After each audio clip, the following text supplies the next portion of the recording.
Comme on le sait très bien, Danny, il y avait beaucoup de gens en Iran, et certains d'entre eux étaient des personnalités très influentes, mécontentes du protocole d'accord. Ils pensaient que l'Iran aurait dû jouer plus dur et refuser de le signer. En réalité, l'Iran avait bien plus de marge de manœuvre que les négociateurs iraniens ne l'avaient compris, et c'était une erreur de leur part d'accepter cet accord. Et en plus, on ne peut de toute façon pas faire confiance aux États-Unis. Quand on regarde ce qui s'est passé, Danny, je pense que les partisans de la ligne dure ont eu raison. C'est bien là le problème auquel des gens comme Arabi, Ghalibaf et d'autres sont confrontés. Ils pensaient que les négociations porteraient leurs fruits, et ça n'a pas du tout été le cas.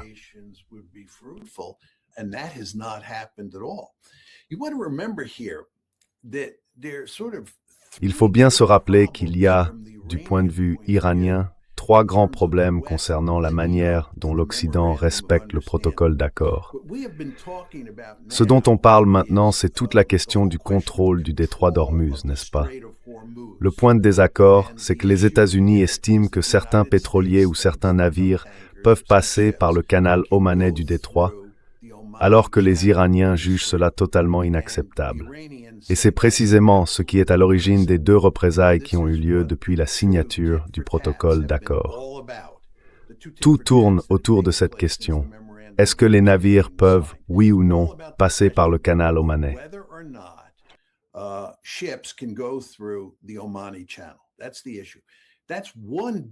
C'est bien ça, c'est le problème. C'est un gros problème lié au protocole d'accord. Il y en a deux autres aussi. L'un d'eux, c'est que les États-Unis ont maintenant déclaré qu'ils n'allaient plus permettre à l'Iran de vendre du pétrole sur les marchés mondiaux. Et pourtant, c'était une partie du protocole d'accord.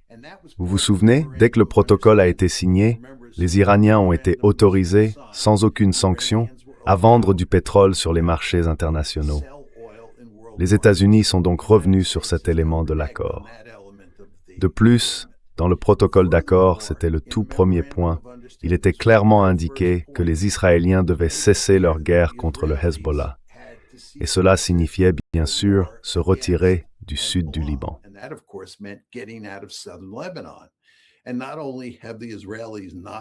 Non seulement les Israéliens ne se sont pas retirés du sud du Liban, mais ils ont poursuivi leur guerre contre le Hezbollah. Donc si on regarde la situation du point de vue iranien, il y a en fait 3 points dans le mémorandum d'accord où les Iraniens estiment que les États-Unis n'ont pas respecté leur part du marché. Et si on ajoute à cela les propos horribles que le président Trump tient sur les dirigeants iraniens et sur le peuple iranien, ainsi que le fait qu'il a menacé de les rayer de la surface de la Terre, il est difficile d'imaginer qu'on puisse obtenir dans un avenir proche, une coopération de la part des Iraniens qui aille dans le sens des intérêts américains.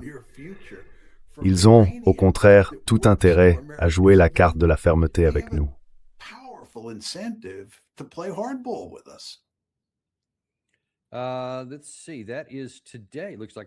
Voyons voir. C'est d'aujourd'hui. On dirait que je n'avais pas vu celui-là. Donc c'est le président Trump. La République islamique d'Iran nous a demandé de poursuivre les discussions. Nous avons accepté, très aimable de la part du président Trump, mais les États-Unis leur ont clairement fait savoir que le cessez-le-feu était terminé. Merci de votre attention à ce sujet. Ce message date d'il y a 1 heure. Donc il y a moins d'1 heure, le président Trump a déclaré cela. On va voir comment ça va influencer les durs dont vous êtes justement en train de parler. C'est littéralement pendant qu'on parle. Trump confirme que le cessez-le-feu est terminé, ce qui peut laisser entendre qu'il y aura une nouvelle riposte ou peut-être une autre frappe. Qu'en pensez-vous? À quoi ça va-t-il servir?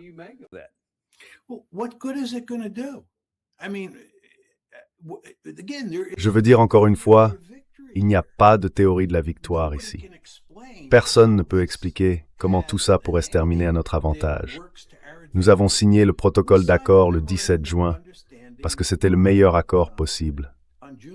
Oui, c'était en gros un document de reddition, mais c'est parce que nous avons perdu la guerre. Nous n'avons aucune option militaire dans cette situation. Faire encore du coup pour coup ne résout rien. Et d'ailleurs, c'est, je pense, un point très important de l'histoire, Daniel. Comme les Iraniens ont été absorbés par les funérailles, ils n'ont pas vraiment dit grand-chose sur la façon dont ils comptent réagir à ce que le président Trump vient de faire. En d'autres termes, comme je l'ai déjà dit, la guerre dans le sud du Liban n'est pas terminée. Les Israéliens ne se sont pas retirés.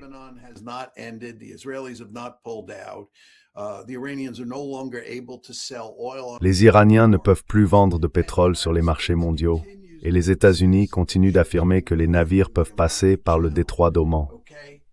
Très bien.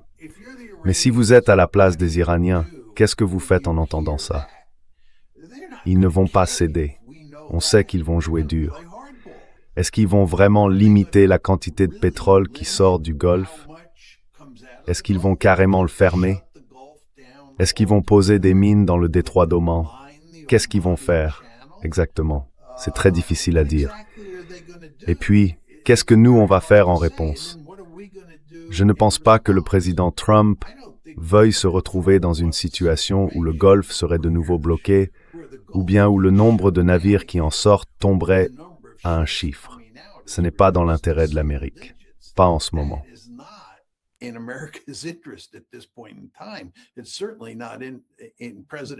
Ce n'est certainement pas dans l'intérêt politique du président Trump.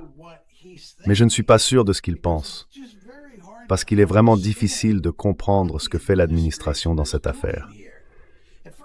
Et d'ailleurs, juste un dernier point à ce sujet.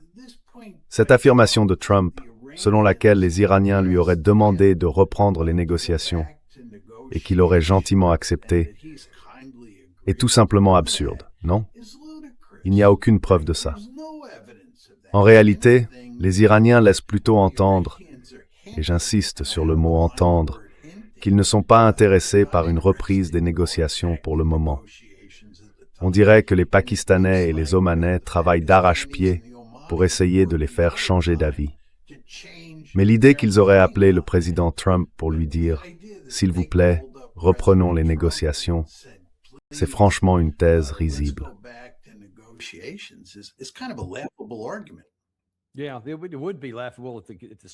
Oui, ce serait risible si les enjeux n'étaient pas aussi importants. Parce qu'il a littéralement dit ça l'autre jour aussi, qu'il le suppliait de leur envoyer un négociateur. Et puis évidemment, c'était même pendant la cérémonie où le guide suprême était inhumé à sa dernière demeure. Franchement, je trouve ça assez absurde de prétendre qu'ils l'ont fait. Tu as mentionné qu'il y avait d'autres vents contraires. Tu en as parlé, notamment à propos du Liban. Il y en a un autre dont j'aimerais parler en plus de celui-là. Mais puisque tu l'as évoqué, regardons le cas du Liban, parce que ça vient du Jerusalem Post de ce matin.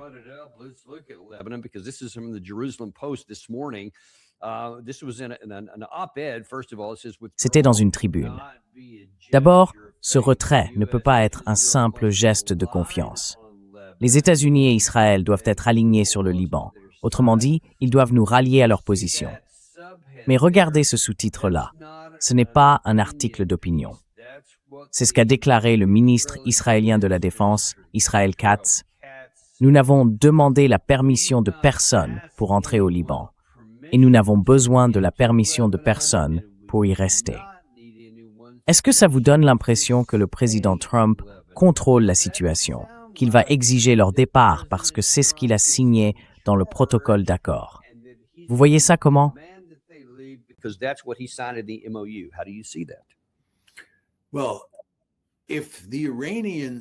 Si les Iraniens insistent pour dire qu'ils ne négocieront pas tant que les Israéliens ne seront pas sortis du sud du Liban, la question c'est, qu'est-ce que le président Trump fait à ce moment-là?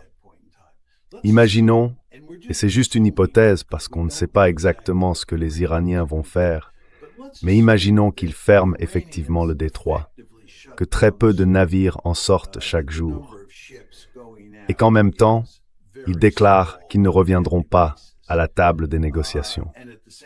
Pas de négociations tant que les Israéliens ne seront pas partis du sud du Liban. Alors la question, c'est, que va faire le président Trump? Est-ce qu'il va simplement dire « Très bien, on garde le statu quo et on continue comme ça ». Je ne le pense pas. Je ne crois pas qu'il puisse faire ça. et je pense qu'il ira très loin pour faire pression sur les Israéliens afin qu'ils se retirent. Maintenant, est-ce qu'il y parviendra? Ça, on ne le sait pas encore. Mais s'il n'y arrive pas, la question devient où ça laisse-t-il les États-Unis? Et la réponse, c'est que ça nous met dans une situation très difficile.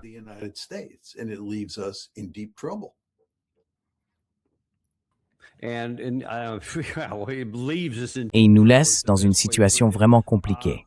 C'est le meilleur moyen de le dire. On a une citation ici.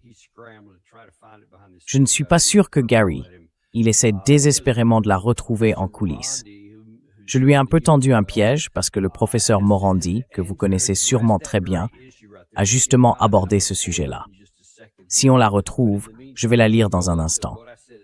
Mais en attendant, passons à ce que j'ai appelé le deuxième point, c'est-à-dire un autre problème. Attendez, je regarde le mauvais document. Voilà, c'est ça, la Turquie. C'est encore un extrait du Jerusalem Post d'aujourd'hui. Alors que l'Iran s'efface, la Turquie devient la plus grande menace stratégique pour Israël. Un allié de l'OTAN, bien sûr, mais ils sont en ce moment très mécontents à cause des F-35. Et pourtant, ce n'est pas le plus gros problème. Que pouvez-vous nous dire sur ce conflit qui s'intensifie? Et est-ce que vous craignez qu'il finisse par remplacer, littéralement, le problème iranien pour Israël?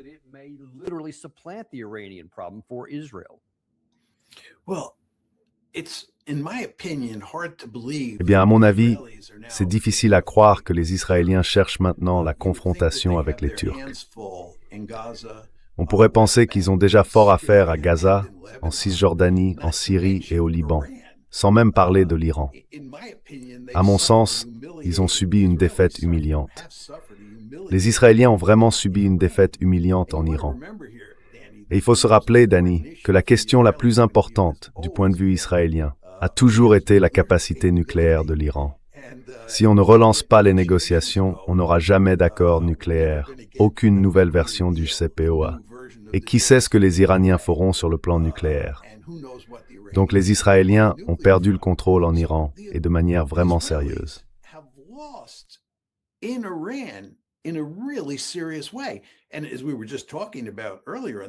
Et comme on en parlait tout à l'heure dans l'émission, il n'y a vraiment aucun moyen de redresser la situation, n'est-ce pas? Le mieux qu'on puisse espérer, c'est une version révisée du JCPOA. Mais même ça, rien ne dit qu'on l'obtiendra, vu la direction que prennent les choses. Donc encore une fois, l'Iran, Gaza, la Cisjordanie, la Syrie, le Liban, et maintenant ils braquent leurs viseurs sur la Turquie et se mettent les Turcs à dos. En plus, tout ça a des conséquences sur la relation entre les États-Unis et Israël. Je veux dire, la relation américano-israélienne, dans le sens où le président Trump était justement à Istanbul, et il a bien précisé que la principale raison de sa visite, c'était Erdogan, qu'il considère comme un bon ami. Et il a parlé de livrer des F-35 aux Turcs. Ce que Trump essaye de faire, c'est d'améliorer les relations avec la Turquie. Et en même temps, Netanyahou est en train de se disputer avec la Turquie, ce qui va placer Trump dans une position très inconfortable. La question c'est, si vous êtes Donald Trump, est-ce que vous avez besoin de ça? La réponse, c'est non. Les Israéliens ne coopèrent pas sur le sud du Liban. Ils ne coopèrent pas sur Gaza. Ils ne coopèrent pas sur la Cisjordanie. Ils ne coopèrent pas sur l'Iran, et ainsi de suite. Et maintenant, ils se mettent à se fâcher avec la Turquie, ce qui va compliquer la diplomatie de Trump avec Ankara. C'est pas une bonne chose du point de vue d'Israël, mais c'est là où en est Israël aujourd'hui.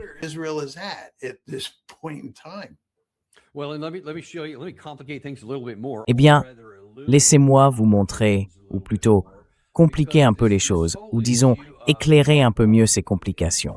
Parce que toute cette question, qui concerne surtout les États-Unis, Israël, l'Iran et le dossier nucléaire, et il faut y inclure le Liban, comme vous venez de le faire à l'instant, tout ça, c'est un vrai nœud gordien, presque impossible à défaire. Laissez-moi vous montrer à quel point c'est encore plus difficile qu'on ne le pense. Vous avez dit que la question du Liban est l'un des enjeux principaux. Eh bien, voilà comment ça se présente. Du côté iranien, c'est le professeur Morandi qui l'expliquait il y a quelques jours, il montrait à quel point le Liban est essentiel, même pour obtenir ce que le président Trump veut. Son obsession, depuis le début, c'est l'accord nucléaire. Ils ne doivent pas avoir d'armes nucléaires. C'est son leitmotiv, son objectif. Et voilà actuellement les situations en pranks en défense.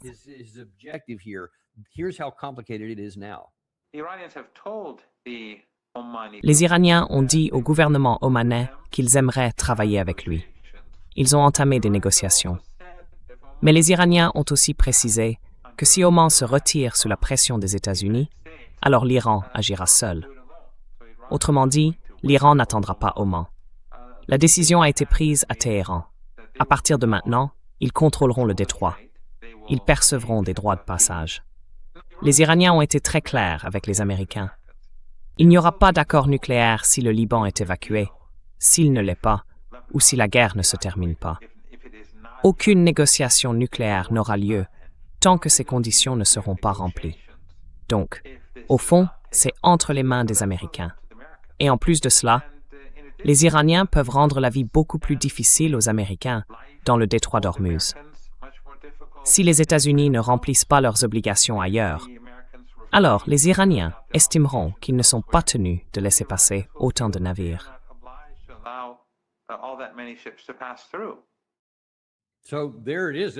Voilà, c'est bien le levier dont vous parliez à la fin, mais aussi cette situation où en gros on dit « Monsieur le Président, on ne discutera même pas de ce que vous voulez tant que la question du Liban n'est pas réglée ». Vous pensez que c'est juste du bluff de la part des Iraniens?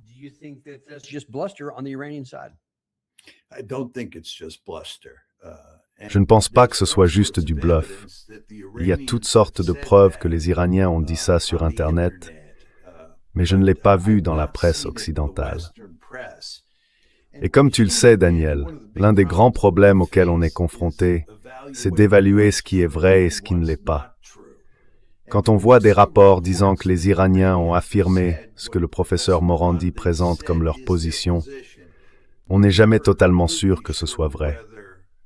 Pour ma part, j'ai le sentiment que c'est bien le cas, que les Iraniens en sont arrivés à un point où ils ne feront plus de compromis sur la question nucléaire. En fait, je pense qu'ils ne continueront tout simplement pas à négocier tant que les Israéliens seront encore dans le sud du Liban. Until the Israelis are out of southern Lebanon. And there has to be some sort of agreement also. Et il faut aussi qu'il y ait une sorte d'accord, pour revenir à l'extrait que vous avez passé sur toute la question du canal omanais dans le Golfe. Moi, je pensais honnêtement que c'était réglé, en gros, après le dernier échange de représailles. Pas celui qui vient d'avoir lieu, non. Celui qui s'est passé entre le 26 et le 28 juin. Je croyais qu'après celui-là, c'était clair pour tout le monde.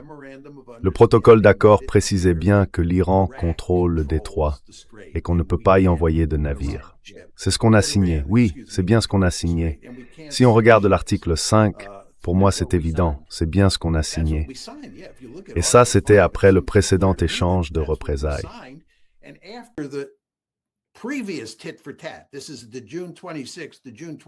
C'est celui du 26 au 28 juin, celui qui portait sur cette question.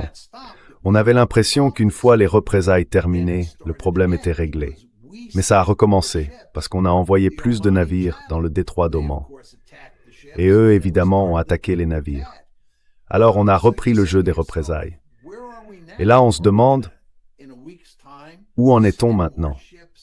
Est-ce que dans une semaine, on va envoyer encore plus de navires Haas ou encourager d'autres à passer par le détroit d'Oman? Et dans ce cas, on revient à la case départ. Je pense, encore une fois, que ce qui va se passer ici, et peut-être que c'est déjà le cas, si le professeur Morandi a raison, c'est que les Iraniens ont décidé que soit on respecte le mémorandum d'entente dans toutes ses dimensions, soit, si ce n'est pas le cas, ils refusent de négocier.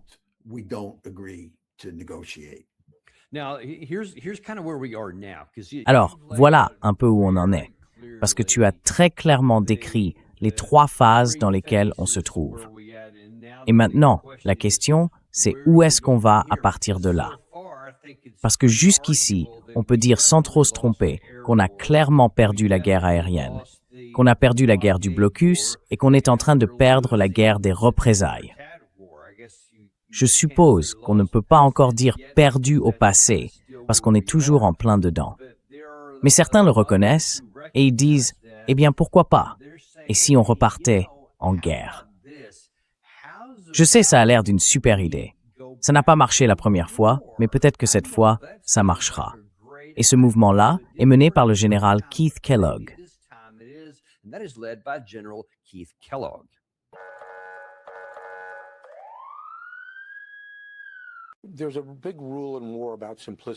Il y a une grande règle en matière de guerre, c'est la simplicité. Alors je vais vous le dire très simplement. À mon avis, ce qu'il devrait faire maintenant, ce que je recommanderais au président, c'est de prendre ce protocole d'accord en 14 points et de le jeter à la poubelle. Et il faut commencer à faire comprendre aux Iraniens que nous ne sommes pas du tout sur un pied d'égalité dans ce combat. Parce que, comme vous venez de le dire, nous avons décimé leurs forces militaires. Nous avons pu pénétrer leur défense à volonté. Donc nous avons 3 exigences. Premièrement, nous allons envoyer à récupérer l'uranium enrichi et les centrifugeuses avec le soutien des États-Unis, sans aucune restriction. Deuxièmement, nous allons rouvrir le détroit d'Ormuz. Et si vous l'attaquez, nous riposterons. Si vous endommagez un navire, nous prendrons vos réserves disponibles, qui se chiffrent en milliards, pour indemniser les compagnies maritimes du coût de la perte ou des dégâts subis. Et troisièmement, cessez de menacer vos voisins.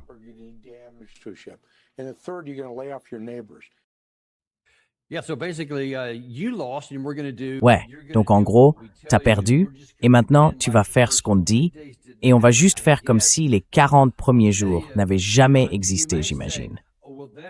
Alors je te le dis, John, tu vas peut-être dire, bon, c'est juste ce type un peu cinglé, il raconte n'importe quoi depuis le début, personne ne va vraiment l'écouter. Mais juste avant qu'on prenne l'antenne, Gary m'a transmis ça. Et là je me dis, mince alors, le USS Abraham Lincoln est en train de rentrer à nouveau dans le golfe d'Oman, à environ 250 km des côtes iraniennes de Chabahar, et bizarrement à portée de missile. Qu'est-ce que tu penses de ce qu'il a dit, de ce que le général a dit et de ce que cette info révèle?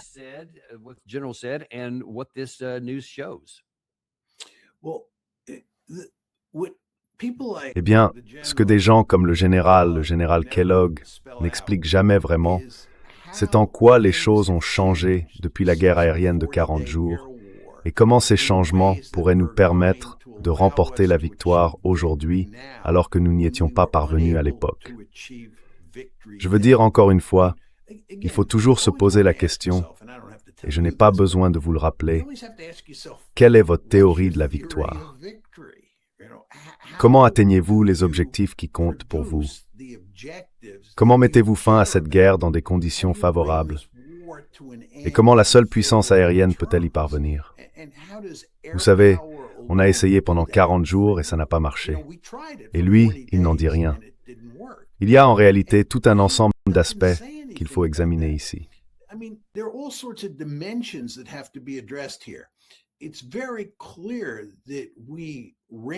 C'est très clair qu'on a puisé dans nos stocks d'armes essentielles, des choses comme les Tomahawk, les Patriot, et ainsi de suite. Et l'une des raisons pour lesquelles on s'est arrêté pendant 40 jours, c'est qu'on n'a pas un stock infini d'armes. D'ailleurs, on vient de dire aux Japonais qu'on ne pourra pas leur livrer tous les Tomahawks qu'on leur avait promis dans les délais, parce qu'on est vraiment à court de missiles de croisière Tomahawk. Ça veut dire quelque chose. Alors, quand il parle de reprendre les opérations, la question c'est, est-ce qu'on a l'arsenal nécessaire pour le faire? Et comment ça impacte nos stocks globaux? Deuxième question, il affirme qu'on a anéanti les capacités de l'Iran, leurs capacités militaires. Mais presque tout le monde sait que ce n'est pas vrai. Oui.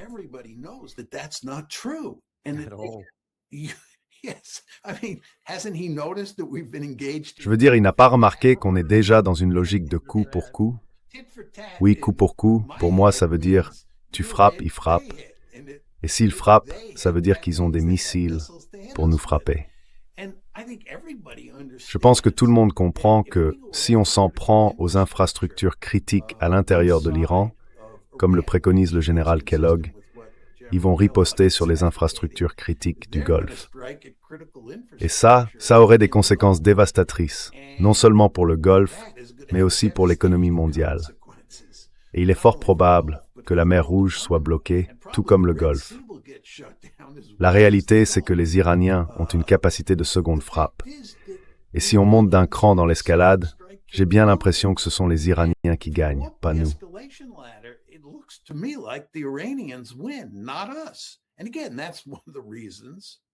Et encore une fois, c'est l'une des raisons, juste l'une des raisons, pour lesquelles nous avons arrêté la guerre aérienne après 40 jours.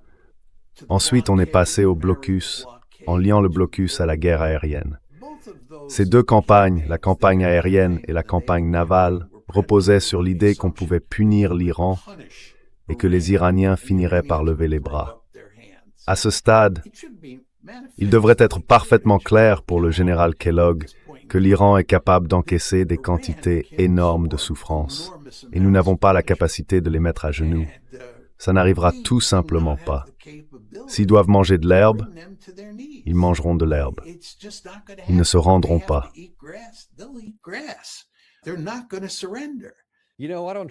Vous savez, je ne cherche pas à vous convaincre d'acheter de l'or, ni à vous dire comment gérer votre portefeuille d'actions. Mais il y a une façon de nous aider. Abonnez-vous, mettez un j'aime et partagez ça avec quelqu'un que vous aimez.